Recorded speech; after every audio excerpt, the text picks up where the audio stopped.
C'est à vous dire que nous aurons deux de nos étudiants qui viendront aussi présenter leur expérience. Donc, comment tout ça, c'est comme... Non, avant, excusez-moi. Le plan de la présentation, donc on va vous parler de la situation actuelle, donc qu'est-ce qui se passe actuellement. Et ensuite, le contexte du projet. Donc, on va vous présenter un peu les compétences du 21e siècle, l'écosystème communautaire, la naissance de la firme Digital Mouse, donc c'est là que nos étudiants vont venir présenter, et aussi les leçons apprises à date. Notre projet n'est pas tout à fait terminé, ça terminera à peu près dans 4 semaines, mais on a déjà beaucoup appris depuis le début. Donc, la situation actuelle, donc tous nos étudiants en administration des affaires, en informatique et en gestion du tourisme doivent faire un stage à la fin de leur programme de 2 ans. Et donc, en premier lieu, ce qu'ils font, c'est qu'ils viennent dans mon cours, donc le séminaire de préparation à l'emploi, et on leur parle de justement, on les aide à, on leur parle un peu de ce qu'ils devront faire en stage, mais aussi on les sensibilise par rapport aux compétences qui sont recherchées dans le milieu du travail. On les aide aussi à préparer leur CV, à se préparer pour l'entrevue, et on fait des jumelages avec des employeurs qui sont à la recherche de stagiaires. Ces employeurs-là sont de toutes sortes. On travaille avec Great West Life, avec Loblaw, mais on travaille aussi avec des organismes communautaires, comme par exemple le Centre Flavie-Laurent ou le CEDAM. Les étudiants ont le choix de faire 2 stages. Il y a le stage régulier de 5 semaines qui est non rémunéré. Donc, ils vont dans l'entreprise et on leur donne des tâches à faire. Et il y a aussi le stage coopératif qui est de 16 semaines et celui-ci est rémunéré. Donc, il est un peu plus long et souvent, ce qu'on va voir, c'est que l'éventail des responsabilités de nos étudiants est un peu plus important. Ce qui est super intéressant pour nous dans le cadre de ces stages-là, c'est qu'on voit que pour certains étudiants, c'est leur première expérience de travail. Ils n'ont jamais eu d'emploi à temps partiel. Donc, pour eux, ça leur donne vraiment une possibilité de voir est-ce que je suis en mesure de travailler. Pour d'autres étudiants, ça leur donne aussi une expérience par rapport à leurs études, leur domaine d'études. Donc, on a des stages plus spécifiques, par exemple, en comptabilité ou en marketing. Donc, ça, c'est la situation actuelle. Donc, les compétences qui sont évaluées lors du stage, c'est surtout des compétences générales, comme par exemple le sens de l'organisation, l'habileté à apprendre, fiabilité. On parle beaucoup de professionnalisme. Est-ce que vous êtes capable d'arriver à l'heure? C'est peut-être un petit peu surprenant, mais pour certains, ça peut être un défi. Respecter les pauses. Comment on réagit à la supervision? Quand notre superviseur nous donne une rétroaction, comment on va la prendre, cette réaction-là? Est-ce que je dois toujours être sur la défensive ou je dois être en mesure de bien la prendre? Ensuite, le professionnalisme. Comment on s'habille quand on arrive au travail? Hein, on ne va pas nécessairement travailler en jeans. Donc, il y a des règles à respecter et s'adapter aux règles et aux politiques de l'entreprise. En plus, on va évaluer, par exemple, leurs compétences techniques, comme par exemple ici, c'est un stage en informatique. Est-ce qu'ils sont capables de mettre en place un réseau, par exemple? Donc, on va évaluer ces compétences techniques-là. Donc, une réflexion qu'on a eue, mes collègues et moi, c'est à peu près quoi? Avril l'année passée? On s'est demandé, parce que les compétences qu'on évalue sont très générales, puis on s'est dit, est-ce que ce sont encore des compétences? Oui, elles sont importantes sur le milieu du travail actuel, mais est-ce qu'il y en a d'autres qu'on devrait pousser nos étudiants à développer? Donc, on s'est dit, comment on peut mieux préparer les étudiants d'aujourd'hui à devenir des intrapreneurs, des leaders, des entrepreneurs et des créateurs d'innovation? Est-ce que vous avez déjà entendu parler du mot intrapreneur? Non. Hein? donc, je vais vous présenter un petit peu rapidement ce que c'est un intrapreneur. Ah oui, j'ai oublié. On a une petite citation ici. Donc, les entrepreneurs qui réussissent n'entendent pas être inspirés par la muse qui leur soufflera une idée de génie.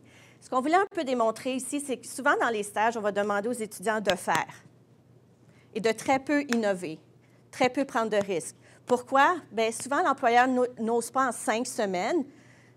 Ils se manquent de confiance là. Ils ne veulent pas nécessairement leur donner des projets d'envergure parce qu'ils ne veulent pas que ça ait un impact négatif sur les organisations. Donc, on ne veut pas que la muse, qui est un peu l'employeur, souffle ces idées-là à nos étudiants. On veut que nos étudiants y arrivent d'eux-mêmes. Donc, un entrepreneur, c'est celui qui est porté par une vision et qui veut faire un projet puis une entreprise. un intrapreneur, c'est celui qui transforme une idée en une activité rentable au sein d'une entreprise. Donc, le lien, c'est qu'une personne qui ne désire pas nécessairement se partir en affaires, mais qui est innovateur, qui est capable d'aller rassembler les ressources nécessaires pour rendre vraiment un projet rentable au sein d'une entreprise. Donc, il a toutes les mêmes qualités que l'entrepreneur, mais il le fait dans l'entreprise. Donc, tu leur donnes une idée, une inspiration, et ces personnes-là vont aller chercher les ressources nécessaires, vont collaborer pour mener à bien l'idée ou l'innovation. Donc, c'est ça qu'on cherche à développer chez nos étudiants avec notre projet d'innovation. Je laisse la parole à Mélissa. Merci. Alors, notre projet, de quoi s'agit-il? On s'est dit, bien là, comme vous avez vu, on a des stages de 5 semaines, de 6 semaines où les étudiants peuvent aller en entreprise, appliquer leurs compétences pratiques. On s'est dit, pourquoi pas changer les choses un peu? On va s'essayer, on va tester un nouveau modèle. Alors, le modèle qu'on a voulu tester, on a dit, pourquoi pas mettre le pouvoir dans les mains des étudiants et leur permettre de créer une firme de consultation, une association de consultation. Parce qu'on travaille avec une variété d'étudiants, des étudiants en tourisme, en affaires, mais bien sûr, en affaires, il y a plusieurs concentrations. On peut parler de la comptabilité, du marketing, etc., ainsi que des étudiants en informatique. Alors, on a dit, on a toute une gamme d'expertise. Pourquoi pas leur lancer le défi, voir si ça les intéresse d'offrir des services à la communauté? Alors, on a des clients, on a beaucoup d'employeurs qui nous approchent, qui nous disent qu'ils ont des projets en place, qu'ils aimeraient avoir des étudiants pour les aider à entreprendre certains projets. Pourquoi pas jumeler les étudiants et les clients, les employeurs, puis leur offrir ce genre de service? Alors, c'est un modèle beaucoup moins structuré. C'est un modèle qui permet les étudiants d'avoir plus d'autonomie aussi. Alors, c'est vraiment un modèle centré sur l'étudiant lui-même. Alors, nos buts, quand on a lancé cette idée, alors, réellement, la façon que ça a eu lieu, c'est que Roselle enseigne un cours d'entrepreneurship. Alors, lors de son cours, elle a parlé de cette idée ici, de ce modèle aux étudiants. Alors, elle avait une 50aine d'étudiants. Elle leur a dit, voici une belle occasion qui s'intéresse. Et tout naturellement, ceux qui ont déjà un peu le sens de l'innovation, ceux qui sont déjà un peu des créateurs, ils ont levé la main, ils ont dit, « Hey, c'est intéressant, on veut travailler avec toi. » Alors, Roselle a un peu initié l'idée, le projet auprès des étudiants, et le projet a pris naissance. Nos objectifs principaux ici étaient vraiment de développer chez nos étudiants des compétences qui sont un peu plus recherchées maintenant par les employeurs. On parle vraiment des compétences du 21e siècle. Alors, on va toucher sur ça dans quelques minutes, mais on voulait créer des situations réelles où ils pouvaient développer ces compétences. Puis quand je parle de ces compétences-là, je parle vraiment du sens de l'initiative, mais aussi de l'innovation, de la créativité, la résolution de problèmes. Alors, on va expliquer en détail un peu plus les compétences spécifiques qu'on recherchait, mais on voulait vraiment développer un système où les étudiants vont pouvoir naturellement acquérir ces compétences-là. On a aussi eu besoin de développer des nouveaux outils d'évaluation par rapport à notre projet. Je vais en parler dans quelques minutes. On a créé un écosystème qui incite les étudiants à initier, réfléchir, résoudre des problèmes et innover. C'est quoi cet écosystème-là? Essentiellement, on a été rechercher des partenaires. Alors, on a travaillé avec le cours d'entrepreneurship à Roselle, le séminaire de préparation à l'emploi. Ça, ce serait notre encadrement pédagogique. Ensuite, on a dit, pourquoi pas inviter des employeurs à travailler avec nous? Alors, on a trouvé des clients potentiels qui pourraient lancer des projets aux étudiants. On a recueilli des étudiants de divers programmes. Alors, on a des étudiants en communication multimédia, en informatique, en gestion de tourisme et en admin des affaires qui travaillent ensemble pour offrir des services. Alors, Roselle aura la chance de vous expliquer en détail cet écosystème-là, mais l'idée, c'était de mettre en place la structure où il y a multiples partenaires et acteurs là pour soutenir le projet. On a voulu aussi encourager les étudiants à réaliser leur plein potentiel. C'est vraiment les remettre au cœur de leur apprentissage, que ça vienne d'eux. Alors oui, on leur donne accès à un écosystème, mais c'est à eux de choisir les clients avec qui ils vont travailler, c'est à eux de choisir les projets qu'ils vont lancer. Et puis, ça revient vraiment à leur créer un environnement où ils se sentent vraiment en sécurité, à l'aise de prendre des risques, de tester des nouvelles choses, de lancer des nouvelles idées, de faire des nouvelles découvertes. Et finalement, on a voulu aussi répondre aux besoins de la communauté. Ça fait plusieurs années que Mélanie coordonne les stages. On entend beaucoup de la part des employeurs qu'ils ont vraiment des petits projets qu'ils aimeraient faire avec nous, mais ils n'ont pas nécessairement l'emplacement ou un bureau, si vous voulez, pour nos étudiants. Ils vont dire, oh, on n'a pas de la place pour accueillir vos étudiants. où on n'a peut-être pas même les moyens en termes de ressources humaines. On n'a pas une personne vraiment qui peut les encadrer pendant les 6, 7, 8 heures de travail. Alors, on s'est dit, bien, on a toute cette gamme de petits projets, pourquoi pas quand même combler les besoins, mais juste changer le format.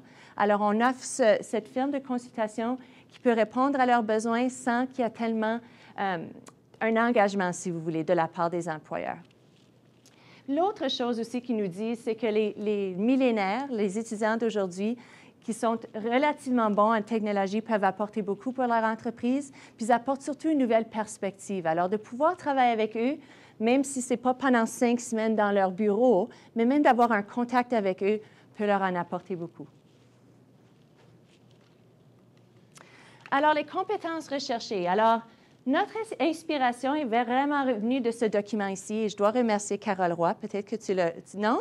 C'est un de tes beaux courriels. Alors, lisez les courriels à Carole Roy parce que ça peut vous inspirer à faire de beaux projets. Mélanie et moi, on a retrouvé ce document-là à partir de ce courriel.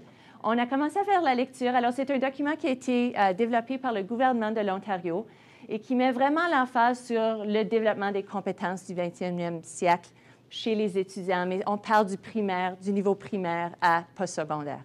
Alors, on s'est vraiment inspiré, ils ont des belles grilles de compétences dans ce document-là. On s'est inspiré de ce document-là pour se dire, ça, c'est ce qu'on recherche développer dans nos étudiants, puis comment est-ce qu'on peut nous mieux s'outiller, mieux développer des grilles pour pouvoir évaluer ces compétences.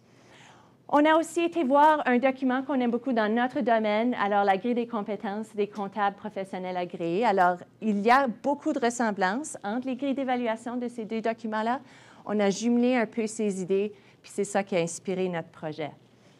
L'autre chose que je tenais à expliquer, c'est qu'on a modifié notre processus d'évaluation pour notre nouvel modèle par rapport à ce qu'on fait avec les stages présentement, nos stages réguliers. Alors, on a pensé qu'en utilisant ces outils ici, que ce serait bien de développer des grilles d'évaluation de soi. Alors, les étudiants auront la chance de faire une évaluation de soi après leur stage, lors des stages et à la fin des stages.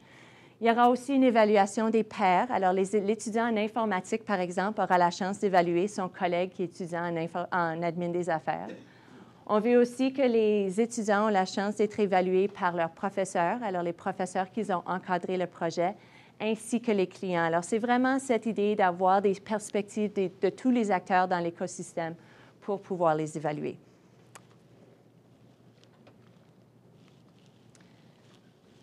En termes des compétences recherchées, je pourrais probablement vous parler pendant toute la journée au sujet de ces deux documents et les compétences qu'on recherche. Mais j'ai beaucoup aimé la structure qu'ils ont proposée. Ça vient du document de réflexion du gouvernement de l'Ontario. Ils ont vraiment englobé toutes les compétences en 3 catégories. Alors, il y a le domaine cognitif, interpersonnel et intrapersonnel. Ils nous disent que pour qu'on puisse apprendre ces compétences-là en profondeur, il faut qu'elles soient jumelées. Il faut qu'on leur enseigne les compétences des 3 catégories. En termes du cognitif, on parle vraiment de l'analyse, le raisonnement, la pensée critique. Et typiquement, on a toujours lié vraiment la réussite à ces compétences-là. Quand on parle des 3 types de compétences, on a tendance à penser qu'elles sont les plus importantes. Mais les recherches démontrent que les employeurs recherchent de plus en plus des compétences dans ces 2 domaines ici. On est en train de développer des leaders et les habiletés de leadership, vraiment, on parle de la communication, de la collaboration et de notre attitude envers cela. Alors, comment est-ce qu'on va continuer à faire de l'apprentissage continu, par exemple? Est-ce qu'on va être résilient? Est-ce qu'on est capable de surmonter les défis? Alors, on met de plus en plus d'importance dans ces domaines-là qui n'étaient pas nécessairement le cas dans le passé. Dans le cas de notre projet, on voit déjà, ça fait qu'une semaine que nos étudiants sont en stage. Alors, ça fait une semaine qu'on teste le nouveau modèle. Puis, on voit déjà qu'ils ont commencé à acquérir certaines de ces compétences. Dans le domaine cognitif, par exemple, nos étudiants ont la chance de rencontrer quelques clients, alors des entreprises dans la communauté ici à Saint-Boniface. Ils ont dû les rencontrer, les écouter, leur demander des questions par rapport à leur entreprise, leur poser des questions par rapport à les projets qu'ils proposent, puis prendre ces informations-là puis se dire, OK, est-ce que c'est quelque chose qu'on veut entreprendre, oui ou non? Alors, la prise de décision a déjà eu lieu. Ils ont dû aussi communiquer avec ces employés-là, ces entreprises-là. Ils ont dû collaborer entre eux pour déterminer est-ce qu'on va travailler, quel projet qu'on va travailler, etc. Et ensuite, en termes de l'intrapersonnel, ils sont en train tranquillement d'apprendre à gérer les risques, d'apprendre à maîtriser eux-mêmes. Alors, c'est ça. Je vois que Roselle s'approche, puis ça me stresse énormément. Alors, je pense que c'est mon cue d'arrêter de parler. Voilà. OK. Alors, moi, je vais vous parler un peu de l'écosystème qu'on a créé pour, de fait, accueillir et réaliser ce beau projet. Quand elles m'ont approché l'année dernière pour parler de ça, je n'avais jamais entendu le terme intrapreneur. Google, OK? Et je me suis dit, ah ben, je suis intrapreneur. Je l'avais déjà fait dans mes autres jobs. Et je suis aussi entrepreneur. Et j'ai eu vraiment un plaisir d'enseigner le cours d'entrepreneuriat cette année, qui est vraiment la pierre angulaire de l'apprentissage de nos étudiants à l'ETP.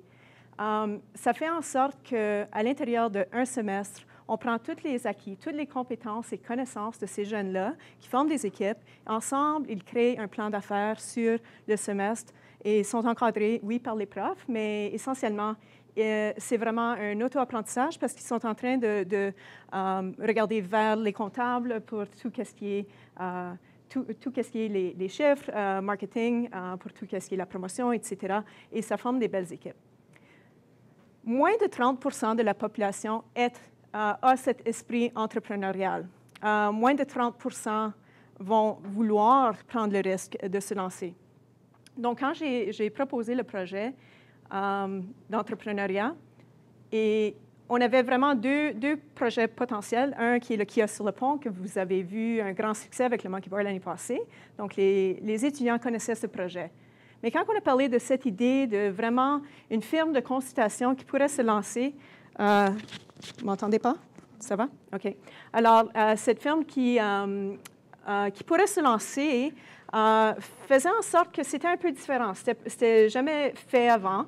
Et donc, il y avait encore ce risque, ce manque il n'y avait vraiment pas grand-chose qui faisait en sorte qu'ils pouvaient voir comment ça va marcher. Donc, j'aimerais remercier les deux étudiants qui se sont lancés et ont dit oui, on prend le risque. Donc, au niveau de l'USP, le jeu qu'on joue là-dedans, c'est vraiment l'encadrement auprès de le cours d'entrepreneurship, de créer le plan d'affaires.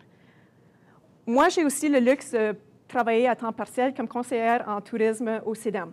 Donc, c'est mon deuxième milieu de travail, qui fait en sorte que j'ai pu vraiment comprendre qu'est-ce que le CEDAM peut apporter à ces étudiants-là. Donc, non seulement est-ce que c'est un espace de travail qui est vraiment, il y a une infrastructure vraiment complète avec le Wi-Fi et ils ont accès aux imprimantes, mais ils ont aussi accès à tout un réseau, toute une équipe qui est bien formée, qui a une expertise là-dedans, qui peuvent aussi, une fois qu'ils sont prêts, vraiment roder le plan d'affaires et le rendre 100% réalisable. Donc, avoir cette connexion-là a fait en sorte qu'on avait vraiment déjà deux connexions. Je suis aussi mentor dans le programme de mentorship qu'on a au CEDAM, qui m'a donné tout un réseau potentiel de clients, des gens que moi j'ai vus, il y a des lacunes chez certains, ils n'avaient pas vraiment les connaissances, compétences au niveau de tout ce qui était marketing en ligne, où nos étudiants ont leurs expertises.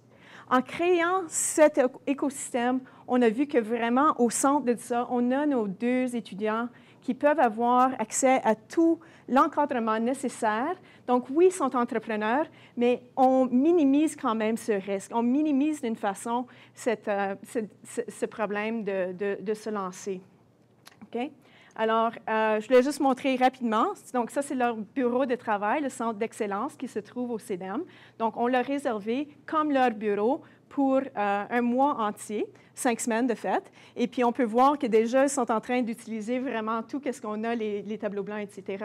On a aussi invité une étudiante en multimédia pour faire toute question de graphisme avec eux. Et on a aussi une étudiante en tourisme qui travaille dans le bureau, qui leur lance des projets potentiels. Alors, on a vraiment un beau réseau là. J'ai vu qu'on n'a pas grand temps, alors je passe la parole à nos deux étudiants qui vont vous rapidement expliquer c'est quoi leur entreprise.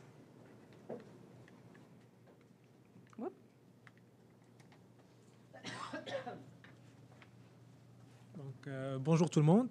Aujourd'hui, on va vous présenter notre entreprise qui est dans le cadre du cours de Madame Roselle d'entrepreneuriat. On a travaillé sur ce projet pendant 4 mois pour élaborer le plan d'affaires en mettant l'accent sur tous les aspects risques, marketing, finance.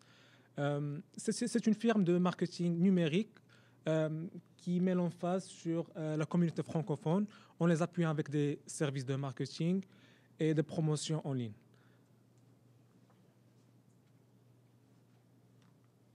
Donc, notre équipe se compose de moi, Médiani, comme étant marketeur, Anas comme étant marketeur, Inès Otmani, qui est une étudiante dans le programme de la communication multimédia, comme étant une graphiste, et Mamadou Dembassal, qui est un informaticien dans le cadre du programme de l'informatique à l'université.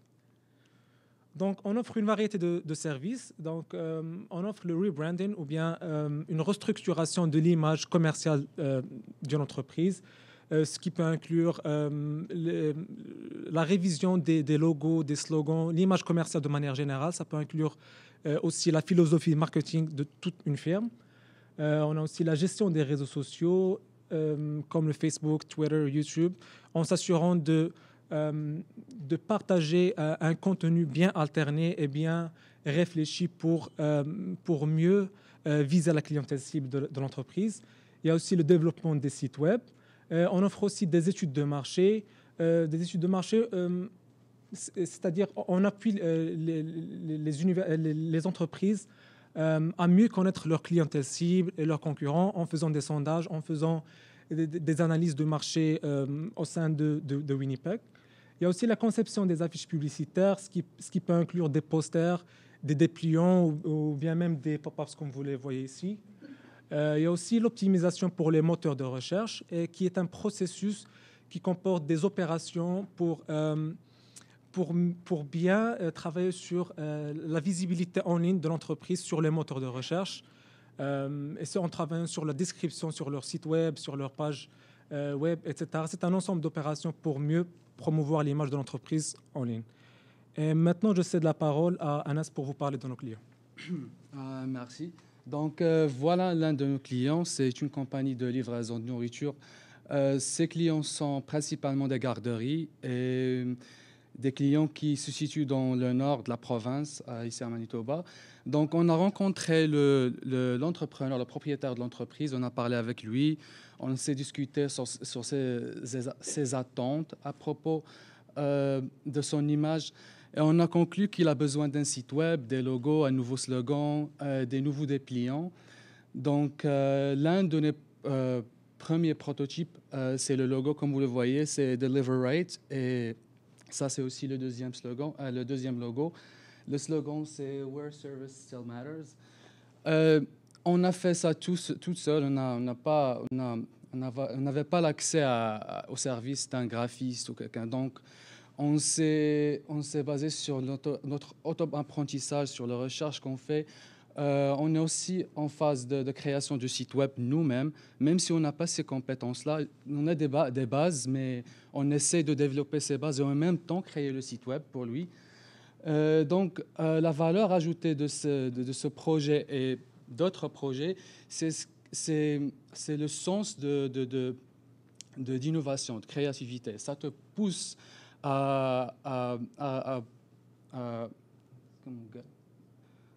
zone de confort, get out of the comfort zone. Donc, oui, on essaie d'avoir plus de compétences, surtout au niveau de la technologie, parce que ça c'est notre domaine. Et lorsqu'on explique nos services à des clients, à des gens, comme on fait le marketing digital surtout, les gens trouvent ça bizarre, un peu stupide parfois, parce qu'ils ne savent pas le pouvoir de ce domaine. C'est juste qu'ils ont... Je vais donner un exemple. C'est l'exemple d'une étude américaine. Ils ont pris 100 entreprises et ils ont mesuré lorsqu'une campagne publicitaire se lance en ligne, ils ont trouvé que l'entreprise gagne comme 110%. Oui, augmente 110% de ses ventes. On le trouve dans cet exemple de Black Fridays, on est bombardé par les publicités et tout. Donc, ça, c'est un exemple. Donc, oui, je remercie mes professeurs pour cette opportunité parce que normalement, lorsqu'on fait un stage, on est obligé de faire des tâches que nos employeurs donnent. Il faut faire ça, il faut écrire ça, il faut contrôler les données. Mais dans ce cas-là, on a cette liberté de faire ce qu'on veut. Oui. C'est juste pour appuyer ce qu'a dit mon collègue. Faire ce qu'on veut, ça ne veut pas dire qu'on est en train de jouer, mais on a des clients. Parfois. On a des clients, on a des délais. Donc, en même temps, on est en train de construire un portfolio sur lequel on va se baser si on veut vraiment se lancer pour peut-être mettre des prix et aller conquérir le marché sur Winnipeg. Donc, on est vraiment sérieux. C'est vrai que le temps est flexible, c'est pas comme 9h à 5h. On est vraiment obligé de faire de la rentrée des données, respecter les délais que nos employeurs ont mis, mais en même temps, on est les superviseurs, on est les employeurs, on est les employés. Donc, c'est comme une firme où on se sent vraiment chez nous, c'est-à-dire qu'on veut vraiment aller avec cette entreprise et conquérir un peu plus le marché du monde. Merci. Merci.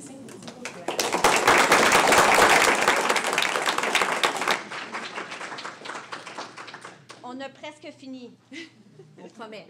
Donc, quelques leçons apprises jusqu'à date. Donc, on veut faire en sorte que ce projet, qu'on puisse peut-être le lier à plusieurs autres cours que seulement le séminaire et le cours d'entrepreneurship. Aussi, on voudrait qu'éventuellement qu'on ait des horaires un peu plus variables. Est-ce qu'on pourrait commencer le stage un peu plus tôt? Ça pourrait être une journée par semaine, par exemple, pour répondre aux besoins des clients. Parce que dans le cadre des stages, souvent, le mois de mai n'est pas nécessairement bon pour tous les employeurs. Donc, de trouver une plus grande variété d'horaires. Aussi, laisser l'autonomie aux étudiants. Souvent, j'ai l'impression qu'on ne leur fait pas confiance. On veut qu'ils soient là de 9h à 5h, puis on vérifie est-ce qu'ils ont fait tout le nombre d'heures requis. Puis, au contraire, on leur a donné cette autonomie-là. Puis, l'autre fois, je les ai vus à l'université en train de travailler fort parce que le CEDEM, il avait été loué le centre. Donc, ils n'ont pas décidé d'aller à la maison parce qu'ils ne pouvaient pas travailler où ils travaillent normalement. Ils sont venus à l'université. Donc, je pense que ça va aider aussi à favoriser leur engagement. Puis, le plus qu'ils sont engagés, le plus qu'ils vont apprendre et continuer à se développer. Quelques autres leçons. Alors, on veut vraiment continuer de mettre en place des mécanismes pour évaluer et enseigner le savoir-être professionnel et non seulement le savoir-faire. Alors, on a parlé de notre évaluation, un peu de nos méthodes d'évaluation, mais on veut aller plus loin que ça puis voir comment on pourrait encore mieux les soutenir. Surtout avec la technologie, le fait qu'on a des plateformes de communication, collaboration en ligne qu'on peut utiliser, ce serait vraiment d'utiliser des outils technologiques pour soutenir notre modèle. On aimerait impliquer plusieurs acteurs de la communauté. On a commencé assez petit pour l'instant, mais on compte agrandir l'écosystème. On aimerait travailler avec les chambres de commerce, des associations étudiantes, etc. Alors, on essaie vraiment de trouver d'autres partenaires pour soutenir notre concept. Et on vous laisse avec une petite citation de Mark Twain. Alors, fondamentalement, chacun de nous possède en lui l'essentiel pour réaliser tous les objectifs et les rêves qu'il s'est fixés. Ce qui nous manque cependant, c'est la formation, l'instruction, le savoir et la connaissance approfondie de soi pour mieux utiliser ce que nous possédons en nous. Question.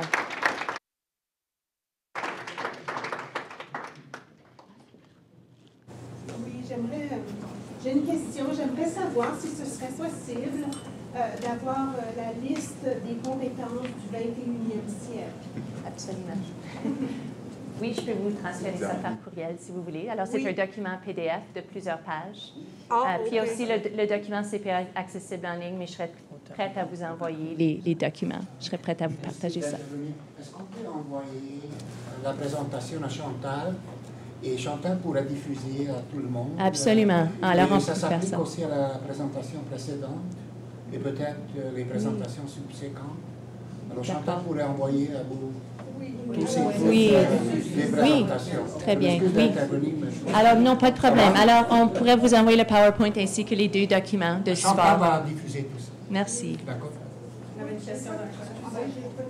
Je demandais juste une chose. Anas disait que j'ai pas très bien compris l'affaire du 110% de plus de ventes. C'était... peux-tu expliquer davantage, s'il te plaît? Donc, oui. Donc, on a une entreprise qui fait la vente des sous-vêtements, par exemple. Je m'excuse pour l'exemple.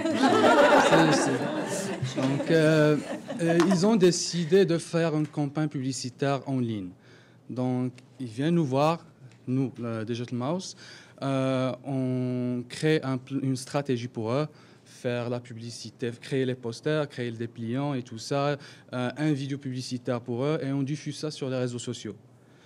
Donc, on ne diffuse pas ça juste à n'importe quel visiteur ou quelqu'un d'autre. Il faut savoir la nature de l'entreprise. C'est quoi sa clientèle? Quel âge la clientèle qui achète ces produits-là? Donc, 18 ans, entre 18 ans, 24 ans, par exemple. Donc, Facebook, par exemple, il a ses outils où tu peux viser cette clientèle. Et lorsqu'on lance cette campagne publicitaire, on mesure le nombre de ventes des articles avant et le nombre de ventes des articles après la campagne publicitaire. Donc, ils ont trouvé que la plupart des entreprises, leur taux de vente augmente. L'étude, ils ont trouvé que c'est 35 fois plus de ventes. Donc, c'est plus que 110%, c'est 350%, je pense. Donc, oui, c'est pas mal pour une campagne publicitaire. Donc, si j'ai bien compris, ce que tu dis, c'est qu'en faisant affaire avec une compagnie qui est spécialisée en marketing, cette personne-là qui fait affaire avec cette compagnie-là a la possibilité d'augmenter ses ventes de 110% en améliorant le branding et le branding et tout ça. Choses. Donc, ça dépend des attentes des clients. Donc, si c'est une organisation à but non lucratif, on veut des donateurs pour une certaine campagne. Donc, on va essayer de diffuser la publicité dans les réseaux sociaux pour qu'on ait plus de visiteurs pour cette campagne de collecte de dons. Donc, c'est un exemple. Donc, c'est juste pour illustrer que les agences de marketing ont un grand pouvoir à influencer les choix des consommateurs. Donc, on essaie d'attirer les consommateurs pour nos clients. Oui. Merci. De rien. Alors, j'ai bien aimé votre projet, notamment parce que c'est dans la même mire que mes intérêts de recherche et d'enseignement, notamment les médias sociaux, mais aussi la traduction. Donc, vous parliez justement des compétences du 21e siècle, des services que vous offrez. Et dans la liste que vous avez diffusée à la dernière diapo, vous avez parlé d'agrandir l'écosystème. Il me semblerait tout à fait pertinent d'inclure la traduction dans votre offre de services, parce qu'on sait que le référencement, les médias sociaux, ça ne se passe pas seulement en anglais, ça se passe en français. Il y a des stratégies de traduction qui peuvent augmenter le taux de visibilité, par exemple avec les mots-clics. Donc, je pense qu'il y aurait peut-être un partenariat intéressant, très, très intéressant avec l'École de traduction.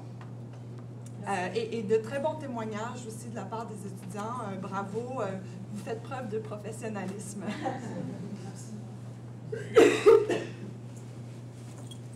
Merci à toute l'équipe. J'ai une petite question sur l'évaluation. Parce que votre projet est particulièrement innovateur du point de vue de l'innovation, il me semble. Donc, on est habitué à l'université d'évaluer les compétences cognitives, est-ce que la personne peut répondre au problème ou pas, mais l'interpersonnel, l'intrapersonnel, c'est plus difficile à mesurer. Et vous aviez en plus plusieurs niveaux d'évaluateurs, le mentor, le professeur, les pairs. Alors, comment ça a fonctionné tout ça? Dites-nous-en un petit peu plus. Bon, on ne les a pas encore évalués. On est en train de développer l'évaluation, mais puis il faut savoir aussi pour le stage, on ne donne pas une note. Il n'y a pas une note pour le stage. Est-ce que tu as satisfait ou non aux attentes du stage? Donc, ce qu'on va essayer, on va reprendre, ou on a repris, puis je n'ai pas l'évaluation avec moi, mais par exemple, au niveau de l'auto-apprentissage, et là, on a des indicateurs, j'aurais dû l'apporter avec moi, d'auto-apprentissage, par exemple. Est-ce que j'ai, j'essaie de me rappeler, est-ce que j'ai appris quelque chose de nouveau aujourd'hui? Est-ce que j'ai mis en pratique ce que j'ai appris? Puis cet apprentissage-là aussi se fait par rapport à la recherche qu'ils vont devoir faire pour répondre à un besoin des clients. Donc, ce qu'on a pensé aussi, parce que c'est de remettre au cœur, on veut développer cette confiance-là, de savoir qu'ils sont capables de continuer à apprendre, par exemple. Donc, on va leur donner des indicateurs et ils vont devoir s'auto-évaluer. Est-ce que je suis compétent ou non dans cette situation-là, dans cette compétence-là, ou est-ce que j'ai encore du travail à faire? Et mon objectif, c'est qu'une fois qui se sont auto-évalués. Je veux qu'ils fassent une réflexion par rapport s'ils se sont auto-évalués comme compétents. Donne-moi des exemples ou écris-moi quelque chose qui démontre pourquoi tu es compétent. Et ensuite, l'auto-évaluation des pairs, parce qu'on parle beaucoup de collaboration, de communication, c'est les pairs qui vont pouvoir aussi dire est-ce que j'ai pu facilement collaborer avec Anas ou il n'était jamais là, il ne répondait jamais à mes courriels, par exemple. Donc, il y a des indicateurs aussi qu'on a développés que les pairs vont pouvoir utiliser. C'est toujours les mêmes compétences, les indicateurs changent un peu parce que dépendamment de qui va les évaluer, on va devoir modifier. Au niveau des clients aussi, je ne pense pas que le client va pouvoir évaluer nécessairement chacun des étudiants parce qu'ils font affaire avec un groupe d'étudiants. Donc, ça sera peut-être plus une évaluation des étudiants. Et nous, professeurs, bien, ça serait aussi de voir, comme par exemple aujourd'hui, ils sont venus. Mais ça sera à nous de voir est-ce qu'ils ont pu collaborer, communiquer efficacement, est-ce qu'ils ont utilisé, par exemple, les outils numériques. Je pense, est-ce qu'on avait comment ça, Basecamp? Non. Basecamp. Alors, on leur a proposé de travailler avec une plateforme de collaboration en ligne. Alors, on n'a pas eu le temps de vous partager tous les détails, mais on a suggéré quelques outils technologiques. On veut voir s'ils vont faire l'implantation de ces outils-là. Alors, tout en gardant aussi une flexibilité. On leur a dit, s'ils ont d'autres plateformes qu'ils préfèrent travailler avec, ils sont les bienvenus à les incorporer. Alors, la chance, ultimement, à l'ETP, notre job, c'est de les préparer pour le marché du travail dans 2 ans. 2 ans, job ready.